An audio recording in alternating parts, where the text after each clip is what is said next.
Hello mga kainay. At nakikita nyo ba yan? Aking mumunting tindahan. At nakita nyo ba tong isang tong? Nakaputi na to, yan ang aking dalagingging. At ayan, nakikita nyo ba yan? Pinakikita kong kalangitan. Kasi maghahapon na, 4 PM na yan. Pero namili pa talaga ako dyan ng dalawang kikiam at isang french fries. Kasi naman maaga tayong na-sold out sa paninda natin. Kaya naman, umabol pa ako at kinaya naman na ubos agad yung panibago nating bili na french fries at kikiam. At ayan na nga, onti na lang talaga yung natira dyan na paninda ni inay. Kasi naman pag Sabado, ay nako, marami talagang tao dahil nga naman walang pasok ang mga estudyante, pahinga. Kaya yung mga estudyante ay dyan ang mini merienda nila. Umaga ang naglabas ako ng umaga is mga 8 na. Kaya naman maaga tayong na sold out kasi nga maraming estudyante ngayon dahil walang pasok. At nako, Diyos ko, sobrang pagod ni inay. Buti na lang talaga meron tayong mga tudares. Kung nakikita nyo ba yan kung sino-sinong mga nagbabali-baliktad ng mga aking mga nakalagay sa kawali. Kaya naman si inay nyo, ay, konting pahinga ng konti. Kaya nagkaroon tayo ng oras mag-video. Ayan, nakablunin ng aking cousin. At ito ang ating Prenny. Kapatid ng aking asawa ng aking kapatid. Ayan.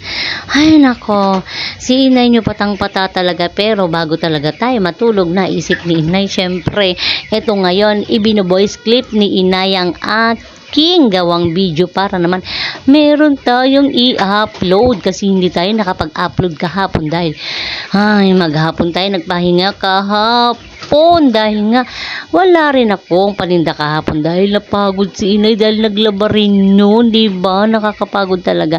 Ay, naku, buong maghapon akong nagpahinga kahapon. Kaya naman ito, ay naku, maaga rin tayo naglabas, maaga tayo nagising, mga 4 AM pa lang na madaling araw, gising na tayo para tayo ay mamalengke. At ngayon naman ay to the rest. Ay naku, Ginoong gagmay inay. Ay naman talaga, enjoy naman talaga ang aking pagtitinda kasi naman meron tayong laging nakakasamang mga preni. Itong mga pinsan ko nandito kaso lang, ay nako, pagdating ng tanghali wala akong kasama kasi mga nagtutulugan sila sa, ay nako, sa hapon ang balik na naman nila. Pag pumupunta sila ng mga umaga, mga 8, mga 8:30, nandito na sila. To the rescue talaga yung aking dalawang pinsan na yan. Kaya naman, kaso pagdating ng mga 12:30, mga 1, wala na akong kasama rito. Ako na lang mag-isa sa tindahan na yan. Kaya naman si inay nyo is pagod, chi. Pero nakaka-rest ako pagdating naman ulit nila, di ba? Thank you. Okay naman din ang kitaan dito kasi naman hindi ka naman gaanong lugi. Meron ka rin namang kikitain. Nakakalis ako sa pagkain namin at sa pangmerienda ng mga anak ko at pati naman sa ulam at bigas, di ba? At least kahit papaano hindi tayo nasisiro.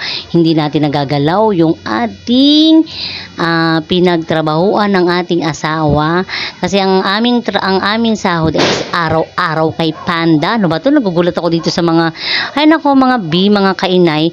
Ganito rin ba sa inyo? Putukan na kagad ng putukan. Dito kasi sa amin ako yung mga tawag na boga, yung ganun.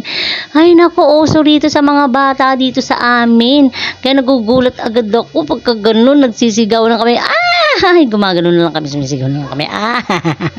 Ayun na nga, mga kainay. Ay nako, pagod man ang si inay nyo is okay naman kahit papano nakakaraos tayo, nakakalibre tayo ng pangmerienda ng mga junakis natin, nakabili na ako ng ulam, nakabili na rin ako ng bigas, o diba?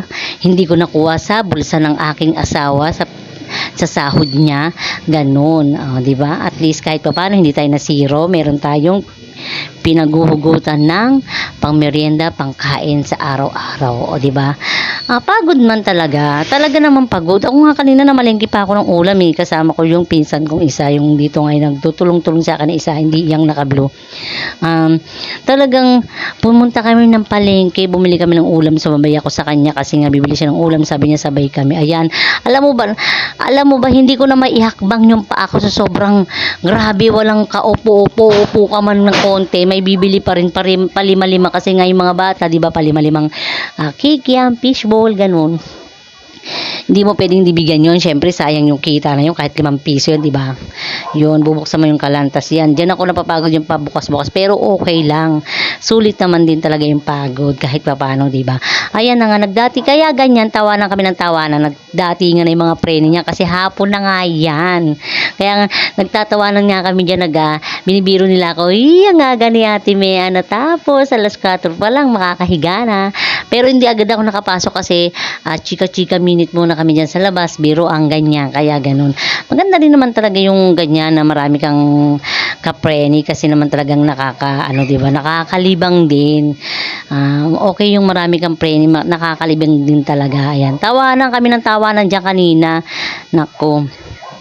Pero, pagod man si inay, okay pa rin kahit papano, di ba? Yan. Nagyayaya nga yan sila sa aking uminom kasi nga yung nakablong pinsan ko na yan, birthday niya bukas, kaso wala ako dyan bukas dahil nga mamimili kami ng pamasko ng aking